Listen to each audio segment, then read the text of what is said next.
विचारचंद्रोदय. विचारचंद्रोदय ग्रंथामध्ये आज 11वी कला आहे. बराबर. पान नंबर 76 कला 11वी. अथ एकादश कला प्रारंभ. ठीक. ह्या कलेचं नाव आहे तत्वम पदार्थैक्य निरूपणम. ठीक. तत्पद त्वमपद हे 2 पद आहेत. तत्वमसी या महावाक्यामध्ये 3 पद जे आहेत तत् त्वम असी, त्यापैकी एक पद आहे तत्, एक आहे त्वम. हे 2 पद घेतले तर तत्पदाचा जो अर्थ आहे आणि त्वम पदाचा जो अर्थ आहे तर त्या दोन्ही अर्थाची एकता आहे असं या कलेतून सांगायचं आहे. त्यालाच म्हणायचं जीवब्रह्माची एकता.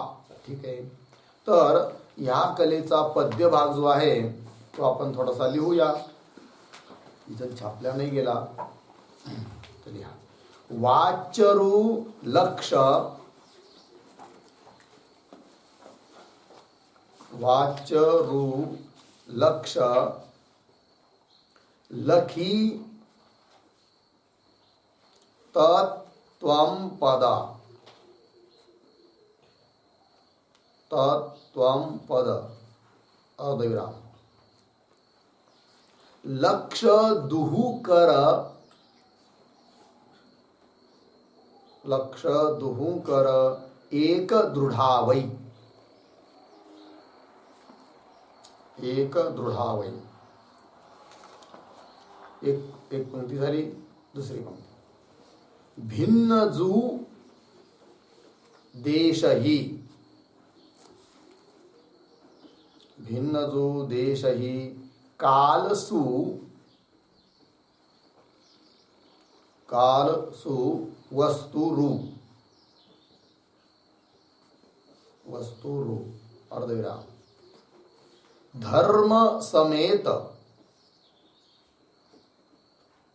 धर्म समेत उपाधी उडावै, उपाधी उडावै पूर्णविराम. पुढची ओळ. जन्म तिथी लय,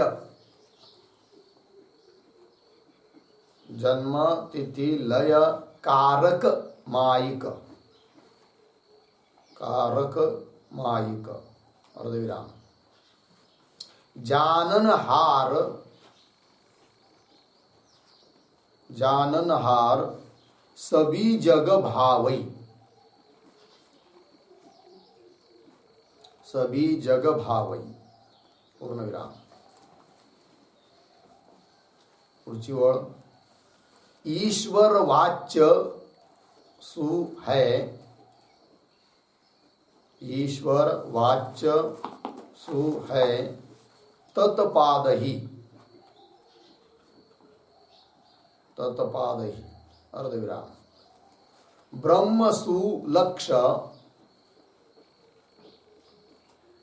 ब्रह्म सु लक्ष उपाधि अभावै, उपाधि अभावै पूर्णविराम. हा एक दोहा पूर्ण झाला. पुढचा दुसरा. संस्कृती मानत, संस्कृती मानत आप ही में पर,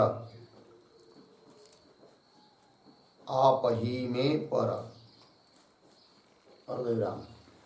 तंत्र अविद्यक, तंत्र अविद्यक अल्प जनावै, अल्प जनावै पूर्णविराम. पुढची ओळ. त्वंपद वाच्य सु,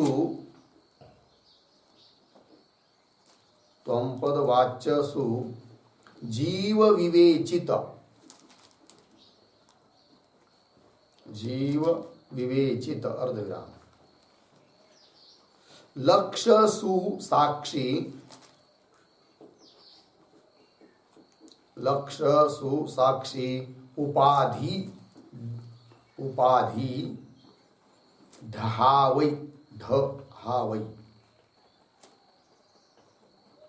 पूर्णविराम. उपाधी ढावई. पुढची ओळ. वाच्य दुअर्थ ही, वाच्य दुअर्थ ही भेद वि है पुनि. भेद वि है पुनि. अर्धविराम. लक्ष्य विभेद, लक्ष्य विभेद न रंचक गावई. न रंचक गावई. पूर्णविराम. पुढची वाट. ब्रह्म अहम, ब्रह्म अहम इस भांति जू जानत. इस भांति जो जानत. अर्धविराम. सोई पीतांबर, सोई पीतांबर ब्रह्म ही पावई. ब्रह्म ही पावई. पूर्णविराम. दुसरा दुआ संपला. झाला.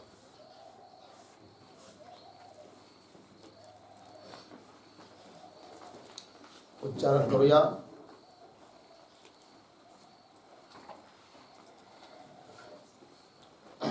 वाच्यरु लक्ष लखी तत्पद तत्त्वं पद लक्ष दुकर एक दृढावै.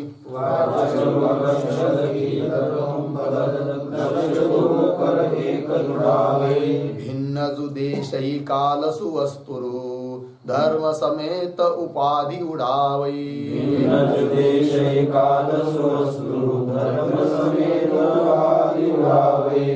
जन्म तिथि लय कारक मायिक जाननहार सभी जग भावई. जन्म तिथि लय कारक मायिक जाननहार सभी जग भावई. ईश्वर वाच्य सुहै तत्पादहि ब्रह्म सुलक्ष उपाधि अभावै. ईश्वर वाच्य सुहै तत्पादहि ब्रह्म सुलक्ष उपाधि अभावै. संस्कृति मानत आप ही में पर तंत्र अविद्यक अल्प जनावै. संस्कृति मानत आप ही में पर तंत्र अविद्यक अल्प जनावै. त्वं पदवाच्य सुजीव विवेचित लक्ष सुसाक्षी उपाधि ढावै. पदवाच्य सुजीव विवेचित लक्ष सुसाक्षी उपाधि ढावै. वाच्य दुअर्थ ही भेद विहै पुनि लक्ष विभेदन रंचक गावै. वाच्य दुअर्थ ही भेद विहै लक्ष विभेदन रंचक गावै. ब्रह्म अहम इस भांति जुजानत सोई पीतांबर ब्रह्म ही पावै. ब्रह्म अहम इस भांति जुजानत सोई पीतांबर ब्रह्म ही पावै. तर आता पहिला दोहा त्याचा अर्थ बघूया. अन्वय आणि अर्थ. अगोदर अन्वय लिहा. तत्त्वं पद वाच्य रु लक्ष लखी.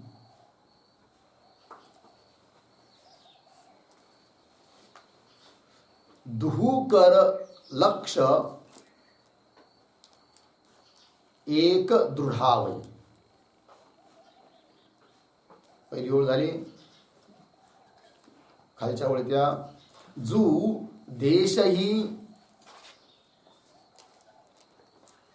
जू देशही रु काल भिन्न सुवस्तु. सुवस्तु धर्म समेत उपाधि उडावै. धर्म समेत उपाधि उडावै. दुसरी ओळ झाली. तिसऱ्या ओळीत चला. जन्म तिथि लय कारक. अर्धविराम. सभी जाननहार मायिक जग भावई.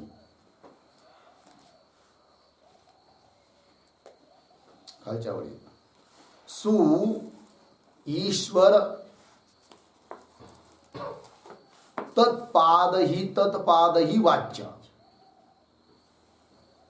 सो ईश्वर तत्पादही वाच्य है. पुढे उपाधि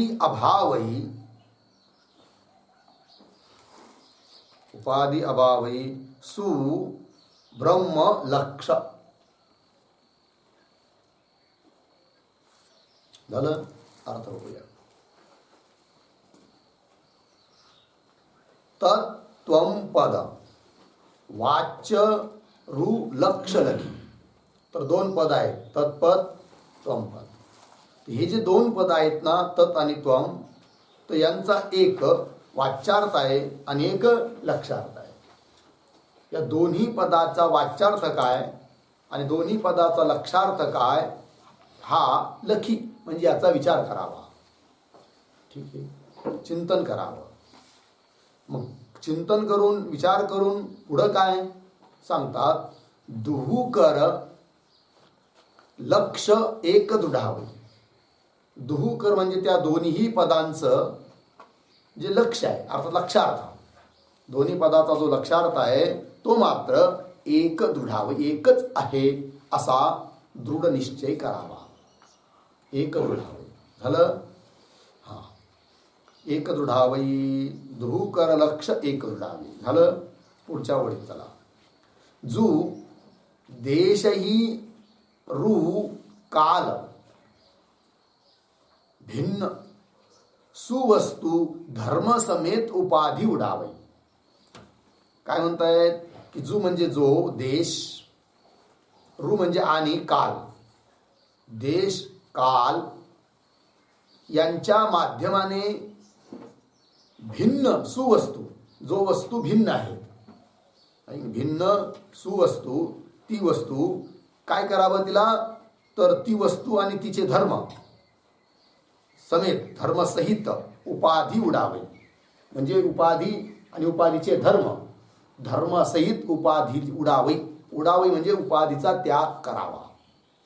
केवळ उपाधीचा नाही, त्या उपाधीचे जे धर्म असतील धर्मासहित उपाधीचा त्याग करावा. झालं. पुढे पुढं आहे 12 खालच्या ओळीत जन्मतिथी लयकारक. हे ईश्वराचे विशेषण आहे बघा. जन्म तिथी लयकारक म्हणजे जन्म म्हणजे जन्मोत्पत्ती, तिथी म्हणजे स्थिती आणि लय म्हणजे नाश. या तिन्हीलाही करविणारा कारक. पुन्हा कसा हो, तर सांगताहेत सबी जाननहार, सर्वांना सर्व काळात सर्व रूपाने सामान्य विशेष रूपाने जाणणारा अर्थात सर्वज्ञ. झालं. तर सबी जाननहार कोण आहे तो, माईक. माईक म्हणजे माया उपाधीने युक्त ईश्वर. अर्थात हा झाला तत्पदाचा वाच्यार्थ. बरोबर. काय काय म्हटलंय की जो जन्म स्थिती लयाला करविणारा आहे, कारक आहे, सर्वांना जाणणारा आहे आणि माईक आहे. पुढे जगभावई, सर्व जग भावई म्हणजे सर्व जगताकरिता तो उपास्य आहे. त्याची सर्व लोक काय करतात, उपासना करतात. उपास्य आहे, उपासना करण्याला योग्य आहे. पुढे सु ईश्वर. सु म्हणजे तो ईश्वर आहे की ज्याचं आत्ता वरच्या ओळीत वर्णन केलं आहे. तर सु ईश्वर असा जो तो ईश्वर तो तत्पादही वाच्य आहे. तत्पदाचा काय आहे, वाच्य आहे. म्हणजे तत्पदाचा वाच्यार्थ कोण ही गोष्ट दाखवून दिली, सांगितली आहे. ठीक आहे. पुढे झालं एवढं. आणि उपाधी येस ना, उपाधी अभावही सु ब्रह्मलक्ष. आता लक्षार्थ कोण आहे मग तत्पदाचा, ही सांगतात की उपाधी अभावही, उपाधीचा अभाव केला असता, माईक म्हटलंय की ईश्वराला, माया ही त्याची उपाधी आहे, तर त्या माया उपाधीचा अभाव केला असता, बाद निश्चय केला असता, काय तर राहिलेलं अधिष्ठान बुद्धी चैतन्य ते काय आहे, ओ सु ब्रह्म लक्ष. म्हणजे तत्पदाचा लक्षार्थ जे आहे ऐक नाही, तर उपाधीचा बाद केल्यानंतर उर्वरित असणारं जे ब्रह्म ते तत्पदाचा लक्षार्थ आहे. झाला पहिले द्वयाचा अर्थ. पुढे चला, पुढच्या द्वयामध्ये आपही मे संस्कृती मानत. जीव काय करतो, आता त्वम पदाच्या अर्थाचा विचार करायचा आहे. तर जीव काय करतो म्हणे, आपही मे संस्कृती मानत. संस्कृती शब्दाचा अर्थ आहे संसार. आपही मे म्हणजे स्वतःमध्ये, हा संसार माझाच आहे. संसार म्हणजे मी करता आहे, मी भोगता आहे, कर्तृत्व भोक्तृत्व या साऱ्या धर्मासहित मी जन्मवान मृत्यूवान आहे की नाही, हे संसारिक धर्म आहे. ते कुठं मानतो आहे जीव, आपल्या ठिकाणी. ठीक आहे. आपही मे संस्कृती मानत. आणि त्यामुळे झालं काय, परतंत्र. पर आणि पुढं काय आहे, तंत्र आहे की नाही. तर परतंत्र झालाय तो जीव. ही जीवाचे धर्म. आपल्यामध्ये संसार मानतो त्यामुळे तो परतंत्र आहे. पुन्हा कसा, अविद्यक. अविद्या ही आहे त्याची उपाधी, अविद्यक. आणि पुन्हा कसा आहे, अल्पजनावयी आहे की. म्हणजे काय, स्वतःला तो अल्प समजतो. म्हणजे अल्पज्ञ हा त्याचा धर्म झाला जीवाचा, अल्पजनावयी. बरं, पुढचे ओळी चला. सुजीव. आत्ता जो वर्णन केला की नाही, जो स्वतः ठिकाणी संसार मानतो, जो परतंत्र आहे, ज्याची उपाधी अविद्या आहे, जो अल्पज्ञ आहे, असा जो अल्पज्ञ आहे म्हणजे वस्तुतः अल्पज्ञ नाही आहे, उपाधीला घेऊन स्वतः काय समजतो, अल्पज्ञ समजतो आहे की नाही. त्याला माहितीच नाही की मी कोण आहे म्हणून. असा जो तो सु म्हणजे तो जीव. काय आहे, तुम्ही जीवाचं वर्णन कसं काय मध्ये सुरू केलं हो, आत्ता वर चाललं होतं ईश्वराचं वर्णन. तर म्हणजे तसं नाही, दोन पदाचा विचार करायचा आहे, तत् आणि त्वम. तर त्वम पदाचा तो वाच्यार्थ आहे, कोण, जीव. सुजीव त्वम पद वाच्य, त्वम पदाचा वाच्यार्थ आहे. लागलं. बर, पुढे उपाधी डहावई. त्या जीवाच्या स्वरूपामध्ये असणारी जी उपाधी कोण, अविद्या. उपाधी डहावई. डहावई म्हणजे बाद केला असता, घालवली असता, कोण, उपाधी. उपाधी डहावई. उपाधीचा बाद केल्यानंतर विवेचित सुसाक्षी लक्ष. विवेचित शोधित. विवेचित का अर्थ काय, शोधित. त्वम पदाचं शोधन केलंय. त्वम पदाचा वाच्यार्थ काय, लक्षार्थ काय, त्यापैकी उपाधीचा वाद केला. मग ती शोधित जो राहिलेला अर्थ, अर्थात साक्षी, अधिष्ठानभूत चैतन्य, सुसाक्षी, तोच साक्षी आहे आणि तो लक्ष आहे. त्वम पदाचा लक्षार्थ आहे. झालं. खालच्या वेळी चला. दु अर्थ ही वाच्य. विभेद है कुणी. ठीक आहे. दु अर्थ म्हणजे त्या दोन्ही पदाचा जो वाच्यार्थ, तत्पदाचा वाच्यार्थ, त्वम पदाचा वाच्यार्थ. तर दु अर्थ ही वाच्य. त्या दोन्ही पदाचे जे दो वाच्यार्थ आहेत ते मात्र विभेद है कुणी. विभेद म्हणजे त्या दोघांमध्ये काय आहे, विशेष करून भेद आहे. अशा प्रकारे एकाची उपाधी माया, एकाची उपाधी अविद्या, एक सर्वज्ञ, एक अल्पज्ञ वगैरे आत्ता सांगितलं ना. एक आहे जगाची उत्पत्ती स्थिती आणि पालन करणारा, आणि एक आहे मात्र पराधीन. तर अशा रीतीने दोन्ही पदाच्या वाच्यार्थामध्ये काय आहे, जी भेद. विभेद है कुणी. बर, लक्ष घ्यायचे ना पुढं. लक्ष रंजक विभेद न गावे. परंतु त्या दोन्ही पदाचा जो लक्ष आहे ना, लक्षार्थ, त्याच्यामध्ये मात्र रंजक. रंजक शब्दाचा अर्थ आहे काय, किंचित, थोडा देखील. विभेद न गावे, थोडा देखील भेद नाही आहे. लक्षार्थ दोन्हीचा एकच आहे. तत् आणि त्वम पदाचा जो लक्षार्थ आहे त्याच्यामध्ये अभेद आहे, त्याच्यात मात्र भेद किंचित पण नाही. झालं. पुढे जाऊया. पीतांबर.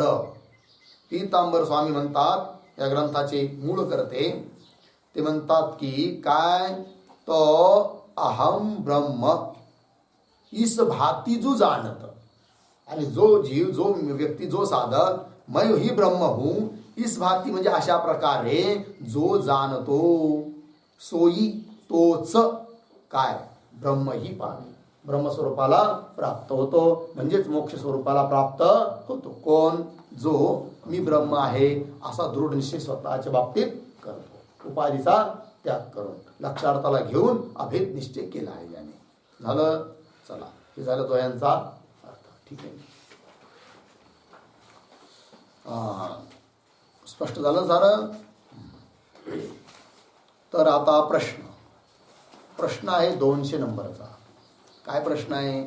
तत्पद म्हणजे काय?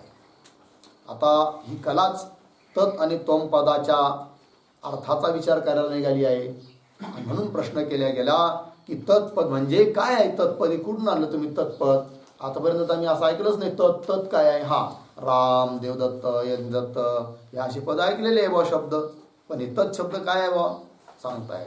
उत्तर, सामवेदांतर्गत छांदोग्योपनिषदाचे 6 प्रकरणातील श्वेतकेतू नामक पुत्रास त्याचे वडील जे उद्दालक मुनी यांनी केलेला उपदेश तत्वमसी महावाक्याचे प्रथम पद ते तत्पद होय. बघा, तत्पदाचा परिचय. एक सामवेद आहे. 4 वेदापैकी एक वेद आहे. कोणता? सामवेद. तर त्या सामवेदाच्याच अंतर्गत येतं छांदोग्योपनिषद. बरोबर. आणि त्या छांदोग्योपनिषदाच्या 6व्या प्रकरणात, त्या 6व्या प्रकरणामध्ये एक प्रसंग आलेला आहे. तिथं एक श्वेतकेतू आहे आणि एक उद्दालक मुनी आहे. उद्दालक मुनी पिता आहे आणि श्वेतकेतू त्यांचा पुत्र आहे. तर उद्दालक मुनींनी आपला पुत्र जो श्वेतकेतू त्याला त्या प्रकरणामध्ये उपनिषदाच्या 6व्या प्रकरणामध्ये उपदेश केला आहे. आणि काय केला उपदेश? तत्त्वम असे. तिथं अगोदर ब्रह्माचं वर्णन केलं आहे की असा असा परमात्मा आहे, ईश्वर आहे. जीवाचंही वर्णन केलं आहे. आणि मग शेवटी सांगितलं आहे, बाबा रे, असा जो ईश्वर ज्याला म्हणतात ना, तो दुसरा तिसरा कोणी नसून तोच तू आहेस. तत्त्वम असे असं सांगितलं आहे, असा उपदेश केला आहे. मग ज्या वाक्याने उद्दालक मुनींनी आपल्या पुत्राला श्वेतकेतूला छांदोग्य उपनिषदाच्या 6व्या प्रकरणामध्ये उपदेश केला, ज्या वाक्याने, ते वाक्य आहे तत्वमसी. संस्कृत वाक्य आहे. आणि या वाक्यामध्ये जे पहिलं पद आहे ते आहे तत्पद. त्या तत्पदाचा अर्थ होतो ईश्वर. वाच्यार्थ ईश्वर होतो. ठीक आहे. येणारी सारं पुढं पंक्ती लागली की नाही? सामवेदांतर्गत छांदोग्य उपनिषदाचे 6 प्रकरणातील श्वेतकेतू नामक पुत्रास त्याचे वडील जे उद्दालक मुनी यांनी केलेला उपदेश तत्वमसी महावाक्याचे प्रथम पद ते तत्पद होय. तत्वमसी वाक्य आहे ना, त्याच्यावर 1 नंबर टिप्पणी आहे बघा. तिथे एक आकडा छापला नाही गेला, त्याच्यावर 1 टाका आणि खालची टिप्पणी वाचूया.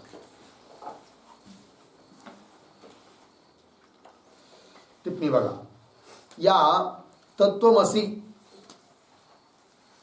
वत म्हणजे तत्वमसी महावाक्यामध्ये जसे तत् आणि त्वमपद आहे की नाही, ईश्वर बोधक पद, जीव बोधक पद, त्याचप्रमाणे आणखीनही वाक्य आहेत महावाक्य. असे किती महावाक्य सारे? 4 वेदाचे 4 महावाक्य आहे.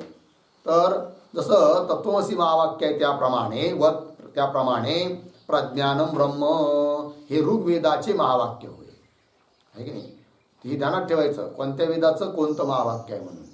आणि कोणत्या महावाक्यामध्ये किती पद आहेत, त्यात जीवबोधक पद कोणतं आणि ईश्वरबोधक पद कोणतं. तर प्रज्ञानम ब्रह्म हे ऋग्वेदाचे महावाक्य होय. बरोबर. पुढे ब्रह्म अहम ब्रह्मास्मी हे सुद्धा महावाक्य आहे. हे यजुर्वेदाचे महावाक्य आहे. बरोबर.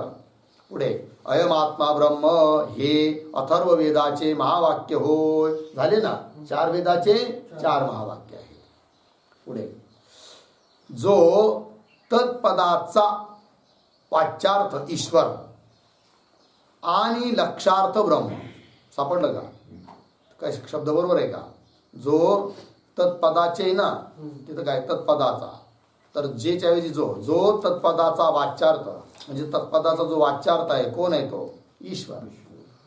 जो तत्पदाचा वाच्यार्थ ईश्वर आणि लक्षार्थ कोण? ब्रह्म. तत्पदाचा लक्षार्थ ब्रह्म, वाच्यार्थ ईश्वर, लक्षार्थ ब्रह्म. तेच उपरी निर्दिष्ट 3 महावाक्यात म्हणजे वर सांगितलेली 3 महावाक्य, उदाहरण प्रज्ञानम ब्रह्म, अहम ब्रह्मास्मी अयम आत्मा ब्रह्म. या तिन्ही वाक्यामध्ये ब्रह्मपद आलंय की नाही?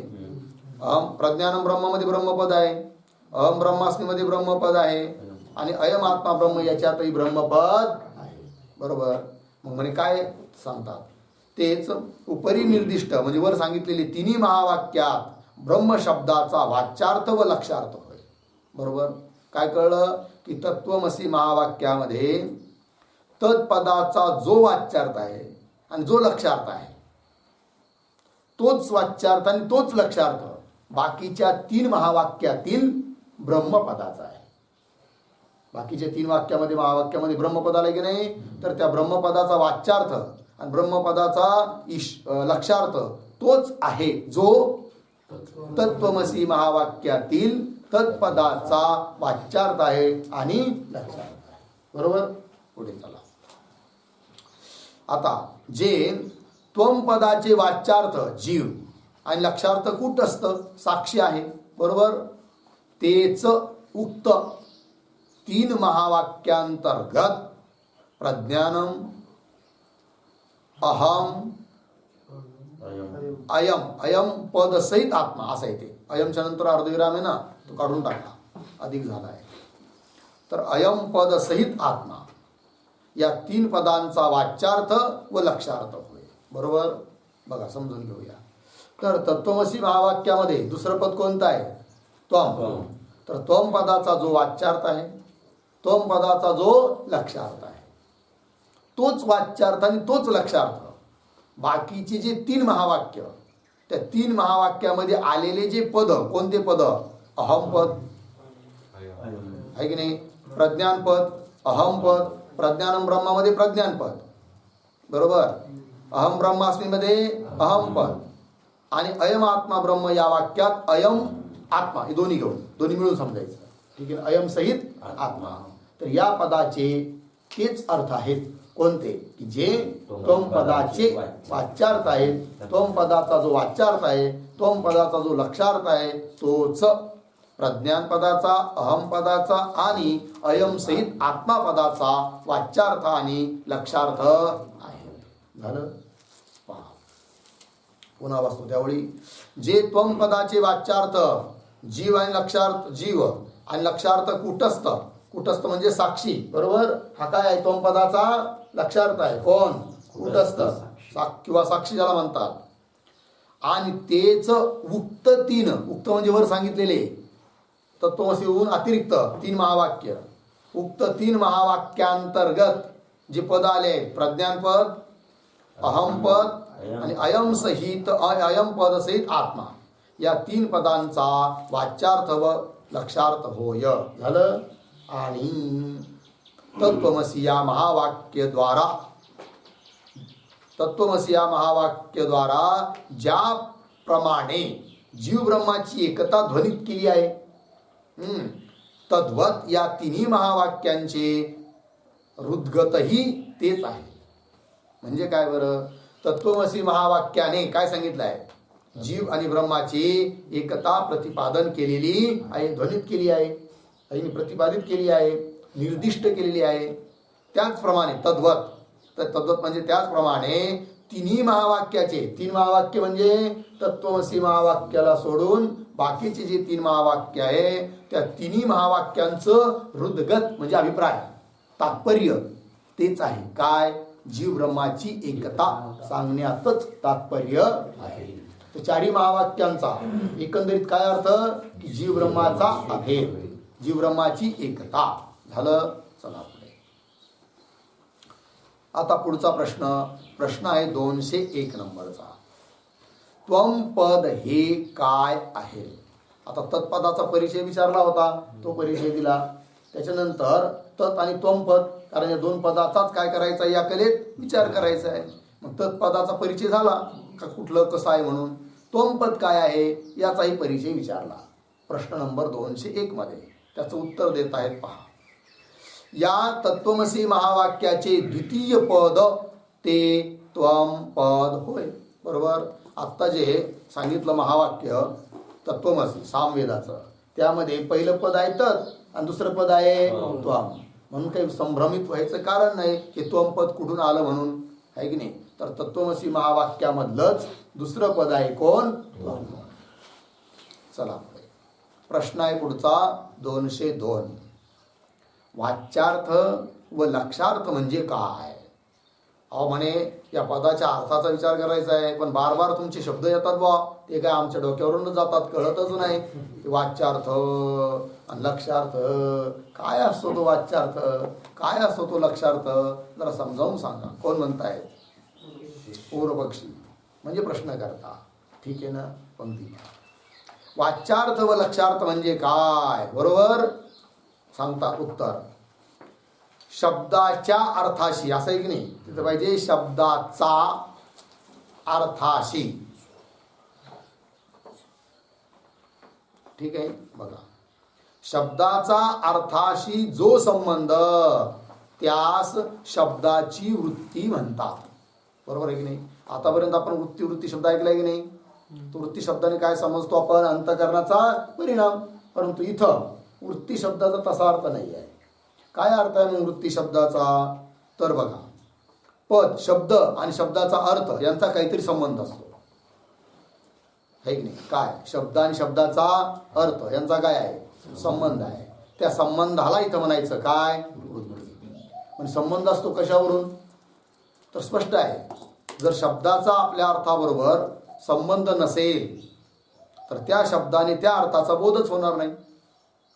समजा उदाहरणार्थ घट शब्द आहे, घकार, अकार, टकार, अकार, 4 वर्ण मिळून एक शब्द झाला. कोणता? घट. तर घट हा शब्द ज्याचा आपण ज्या पदाचं उच्चारण करत आहोत, पण त्याचा अर्थ काय आहे? कंबुग्रीवादिमान वस्तू, मडकं, ज्याला आपण म्हणतो घागर म्हणा, मडकं म्हणा, आहे की नाही, किंवा गाडगं म्हणा, ज्याच्यामध्ये आपण पाणी भरून ठेवतो. आता घट पदाचा त्या अर्थाबरोबर संबंध आहे की नाही?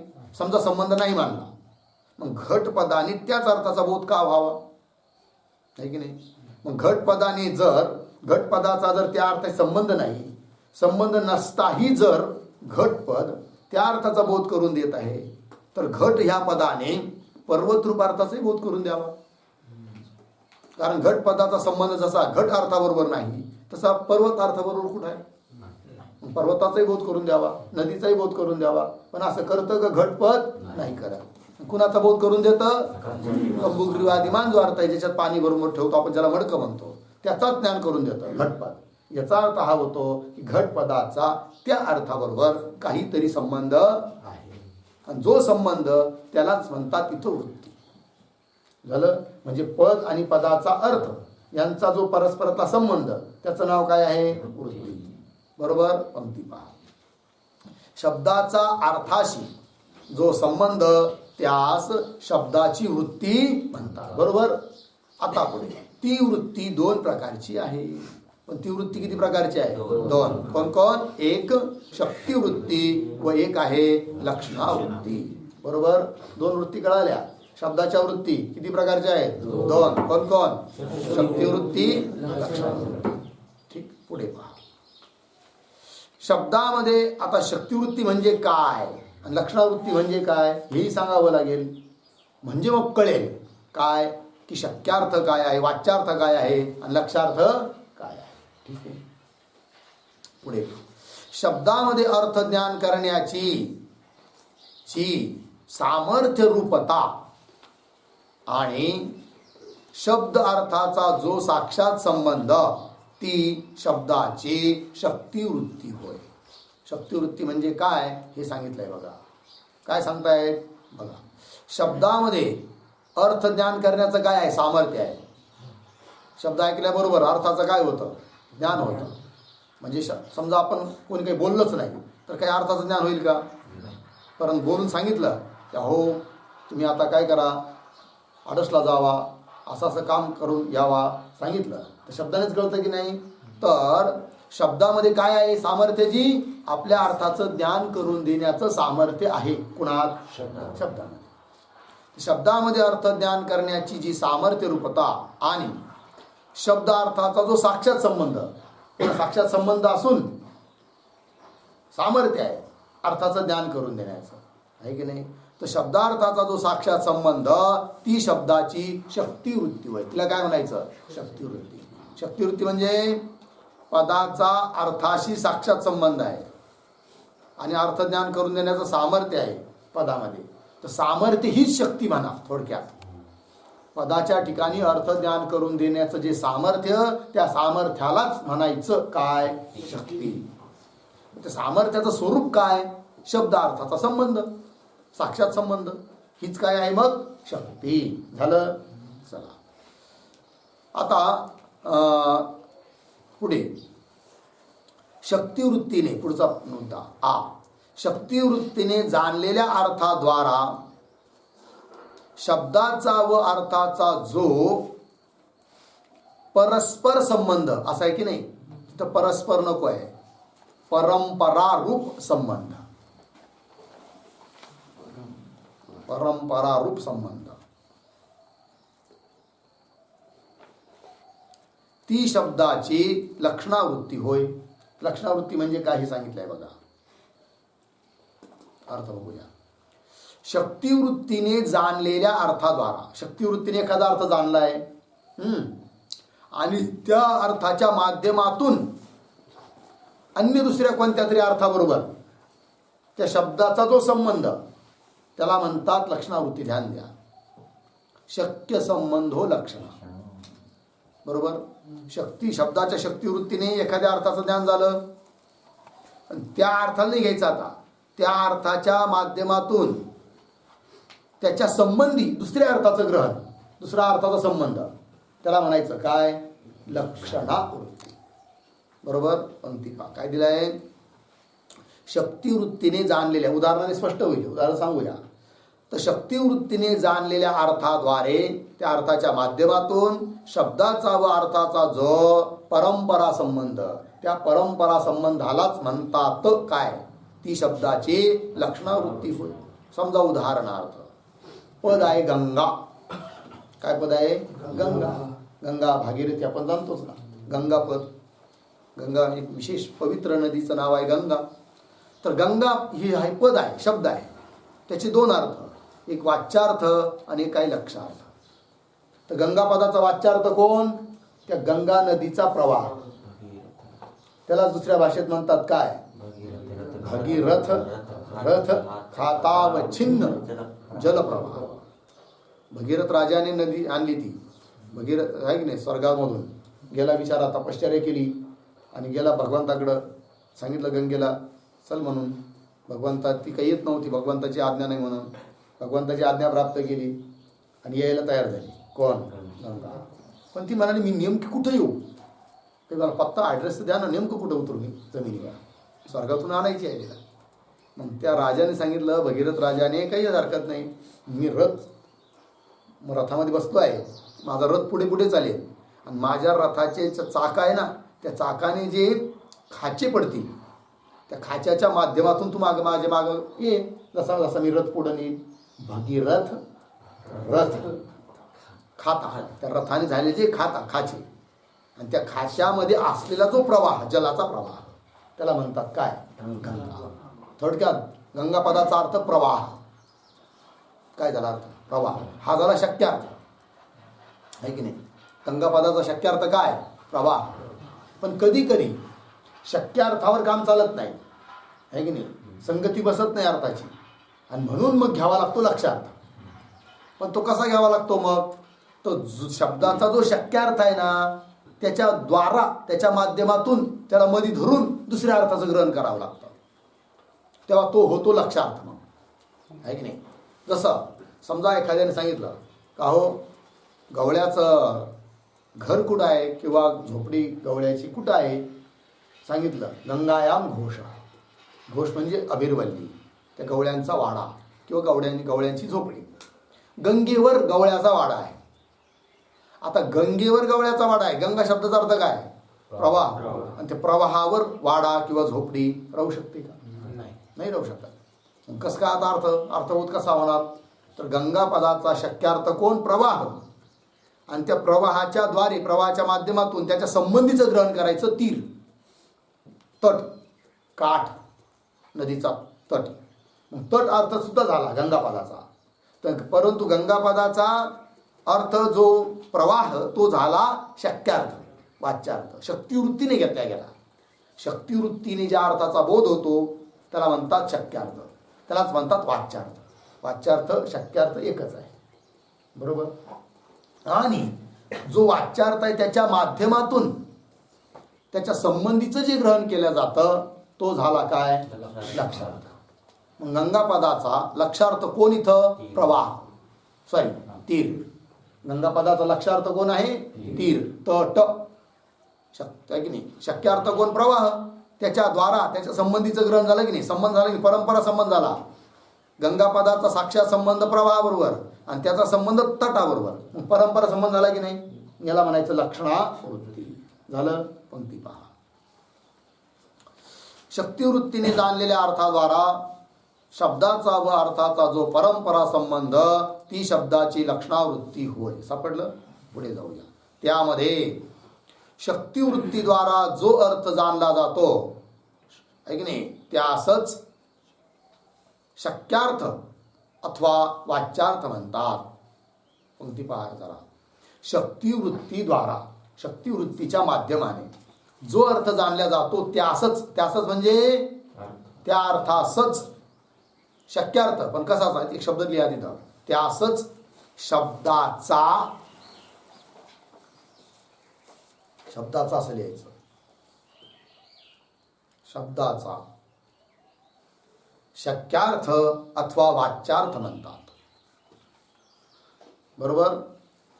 काय अर्थ झालं, शक्यार्थ कशाला म्हणणार, प्रश्न होता की नाही. वाच्यार्थ म्हणजे काय, लक्षार्थ म्हणजे काय, तर वाच्यार्थाची परिभाषा झाली. वाच्यार्थ कशाला म्हणायचं, मग शक्तिवृत्तीच्या द्वारे ज्या अर्थाचं ग्रहण केल्या जातं तो अर्थ म्हणजे त्या शब्दाचा वाच्यार्थ होय, शक्यार्थ होय. बरोबर. पुढे चला.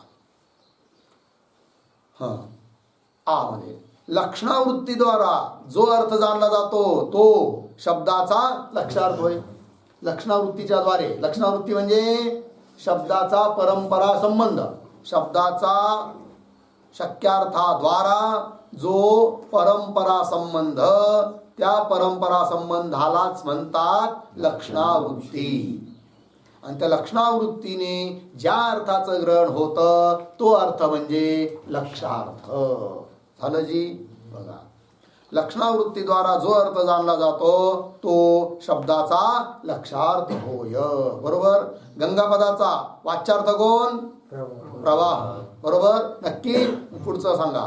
गंगापदाचा वाच्यार्थ कोण, प्रवाह. आणि गंगापदाचा शक्यार्थ कोण, प्रवाह. काय रे, गंगापद शक्यार्थ कोण आहे, प्रवाह. वाच्यार्थ कोण आहे, प्रवाहाच आहे. कारण शक्यार्थ आणि वाच्यार्थ समानार्थ शब्द आहे. आणि गंगापदाचा लक्षार्थ कोण, तीर. काय, तीर. तीर म्हणजे तट, काठ. कळलं की नाही. तो काय झाला, लक्षार्थ. बरोबर आहे की नाही. चला. जसं तत्त्वमसी आता या वाक्यात येणार सर. तत्पदाचा वाच्यार्थ ईश्वर आणि लक्षार्थ ब्रह्म. त्वम पदाचा वाच्यार्थ जीव, लक्षार्थ कूटस्थ, साक्षी. कळलं. अशा रीतीने. चला पुढं काय आहे आता प्रश्न. पुढचा प्रश्न आहे 203 नंबरचा. लक्षणावृत्ती किती प्रकारची आहे. बरोबर. म्हणजे आता शब्दाच्या वृत्ती दोन. कोण कोण, शक्तिवृत्ती, लक्षणावृत्ती. त्यात लक्षणावृत्तीचे अजून काही प्रकार आहेत. म्हणून तो प्रश्न विचारला की लक्षणावृत्तीचे काही प्रकार आहेत का. हा प्रश्न उत्तर देतात हो आहे म्हणे. जहत, अजहत, भागत्या एवं प्रकारे लक्षणा 3 प्रकारची आहे. लक्षणा किती प्रकारची आहे, 3. कोण कोण, जहत लक्षणा, अजहत लक्षणा आणि भागत्याग लक्षणा. बरोबर. आता जहत लक्षणा म्हणजे काय, अजहत लक्षणा म्हणजे काय, भागत्याग लक्षणा म्हणजे काय, या प्रत्येकाचं विवेचन होणार आहे. पण एवढं 3 भेद आहे एवढं ध्यानात ठेवा. ठीक आहे. थोडक्यात सरळ अर्थ काय त्याचा. जहत शब्दाचा अर्थ होतो त्याग. जहत शब्दाचा अर्थ काय होतो, अजहत शब्दाचा अर्थ होतो त्याग न करणे. अजहत त्यागाचा अभाव, त्याग न करणे. आणि जहत अजहत हे तिसरं नाव आहे की नाही, त्याला भागत्याग म्हटलं की नाही. तिसरी जी लक्षणं आहे कोणती, भागत्याग, तिचंच दुसरं नाव आहे जहत अजहत. भागत्याग, भागत्याग म्हणजे काही भागाचा त्याग, काही भागाचा ग्रहण, याला म्हणतात भागत्याग. बरोबर आहे की नाही. आता जहत लक्षणा म्हणजे काय, जहत शब्दाचा अर्थ काय, त्याग. याच्यावरून ध्यानात ठेवायचं की ज्या ठिकाणी शक्यार्थाचा पूर्णपणे त्याग, जहत त्याग, अशा ठिकाणची लक्षणं, आणि त्या शक्यार्थाचा त्याग केला त्या संबंधीचं ग्रहण, त्याला म्हणायचं जहत लक्षणा. जिथं शक्यार्थाचा पूर्ण त्याग आहे. बरोबर. अजहत म्हणजे काय, जिथं शक्यार्थाचा त्याग नाहीये, अजहत त्यागाचा अभाव, शक्यार्थाचा त्याग नाहीये, त्याचंही ग्रहण आहे आणि त्याच्या संबंधीचं पण ग्रहण आहे, त्याला म्हणायचं काय, अजहत लक्षणा. बरोबर. आणि भाग त्याग लक्षणा म्हणजे काय, की जिथं शक्यार्थातील काही भागाचा त्याग आणि काही भागाचं ग्रहण, त्याला म्हणायचं काय, भाग त्याग लक्षणा. बरोबर जी. 3 भेद झाले मग, जहत लक्षणा, अजहत लक्षणा आणि भाग त्याग लक्षणा. बरोबर आहे ना. आता तिन्हीचे उदाहरण देणार आहेत. त्याकरिता प्रश्न, पुढचा प्रश्न नंबर आहे 204. तर या 3 प्रकारच्या लक्षणेचे लक्षण आणि उदाहरण कोणते. 3 लक्षण आहे की नाही, तर त्या 3 लक्षणेमध्ये त्या तिन्ही लक्षणेचं लक्षण काय आहे आणि त्यांचे उदाहरण काय आहे, सांगा बॉस स्पष्ट करून. त्याच्याशिवाय आम्हाला काय कळायचं, जहत लक्षणा म्हणजे काय, अजहत म्हणजे काय, भागत्याग लक्षणा म्हणजे काय, तर सांगतात उत्तर. तर पहिली कोणती आहे, जहत. तिची चर्चा. जेथे संपूर्ण वाच्यार्थाचा त्याग, आलं की नाही. वाच्यार्थाचा काय, वाच्यार्थ म्हणजे शक्यार्थ, संपूर्ण वाच्यार्थाचा काय असतो, त्याग होऊन तत्संबंधीचे ग्रहण केले जाते. तत्संबंधी, तत् वाच्यार्थ, वाच्यार्थाच्या संबंधीचं ग्रहण केलं जातं, ग्रहण केले जाते, ती जहत लक्षणा होय. कळली जहत लक्षणा. सोपी सोपी भाषा आहे की जिथं काय शक्यार्थाचा त्याग आहे आणि त्याच्या संबंधीचं ग्रहण आहे, त्याला म्हणायचं काय, जहत लक्षणा. उदाहरण दिलंय. ज्याप्रमाणे एखाद्या पुरुषाने अन्य पुरुषास पृच्छा केली, पृच्छा केली म्हणजे विचारले, आहे की नाही. ज्याप्रमाणे एखाद्या पुरुषाने दुसऱ्या पुरुषास, अन्य दुसऱ्या पुरुषास पृच्छा केली म्हणजे विचारले. काय विचारलं, विचारले की गंगेवर गायीचा वाढ, म्हणजे गाय जिथं राहतात, कारण मला दूध पाहिजे आहे. दूध कशासाठी पाहिजे आहे, मला रसगुल्ले बनवायचे आहे की नाही. बाजारचे आम्ही खात नाही, रसगुल्ले बनवायचे आहे, त्याकरिता दूध पाहिजे. आणि दूध प्राप्त करण्याकरिता गायीचं घर जिथं आहे, गायी जिथं राहतात तिथं जावं लागेल, गवळ्याकडं. मग तो गायी जिथं राहतात, तो गायीच्या राहण्यांचा वाडा कुठं आहे, असा प्रश्न केला. तर काय उत्तर दिलं, गंगेवर गायीचा वाडा कोठे आहे, हा प्रश्न. मग आता इथे गंगेवर गायीचा वाडा कोठे आहे असं म्हणा, कसंही घ्या, गंगा पदाला पकडायचं आहे आपल्याला, आहे की नाही. किंवा उत्तर दिलं काय, प्रश्न विचारला गायीचा वाडा कुठे आहे किंवा गवळ्याचा वाडा कुठे आहे, उत्तर दिलं गंगेवर गवळ्याचा वाडा आहे असं सांगितलं. तर गंगा पदाला धरायचं. मग आता पहा, इथे गंगा पदाचा वाच्यार्थ काय, देव नदीचा प्रवाह. गंगा म्हणजे देव नदी, पवित्र नदी आहे, तिच्या स्नान केलं तरी मोक्ष प्राप्त होतो. स्नानाची गोष्ट फार दूर आहे, नुसतं डोळ्याने बघितलं तरी मोक्ष प्राप्त होतं, असं महात्म्य आहे गंगेचं. कळलं की नाही. तर इथे गंगा पदाचा वाच्यार्थ काय, देव नदीचा प्रवाह आहे की नाही. त्याच्यामध्ये असं काही त्या पाण्यामध्ये असे काही तत्व आहे की तुम्ही कितीही दिवस ठेवा, पाणी खराबच होत नाही. ठेवून पहा बाटलीमध्ये, आणि ते पाणी पितात लोक साक्षात, आणि जे ते पाणी पितात ना ते निरोगी पण राहतात. ठीक आहे ना. चला, पण ते पाणी कुठलं, वरचं हिमालयातून निघाली की नाही. हिमालयात अवतरण झाली, त्या स्वर्गातून आली, अगोदर हिमालयाला आली आणि हिमालयातून वाहत मग देवप्रयाग आहे की नाही. मधले 5 प्रयाग आहे बघा. हिमालयामध्ये काय देवप्रयाग, कर्णप्रयाग असे नाव आहेत ते बरेच. असं करत करत करत करत करत ती आली ऋषिकेश, हरिद्वार, आणि मग तिथून पुढं काशी, मग गेली ती याला कुठं, गंगासागरला जाऊन मिळाली, समुद्राला. ठीक आहे ना. तर ती तिथपर्यंत शुद्ध आहे, हरिद्वार ऋषिकेशपर्यंत. पुढे मग ते काय झालं, की बाकी लोकांनी गावचं फॅक्टऱ्यांचं त्यात पाणी मिळवलं म्हणून पुढे ती अशुद्ध झाली. ठीक आहे, चला. तर सांगायचं तात्पर्य काय, गंगा पदाचा एक शक्यार्थ आहे आणि एक लक्ष्यार्थ आहे. तर कोण शक्यार्थ, प्रवाह हा झाला शक्यार्थ आणि तट हे झालं लक्ष्यार्थ. ठीक आहे, पुढचा विचार आपण उद्या करू. ओम पूर्णमद पूर्णमिदं पूर्णात् पूर्णमुदच्यते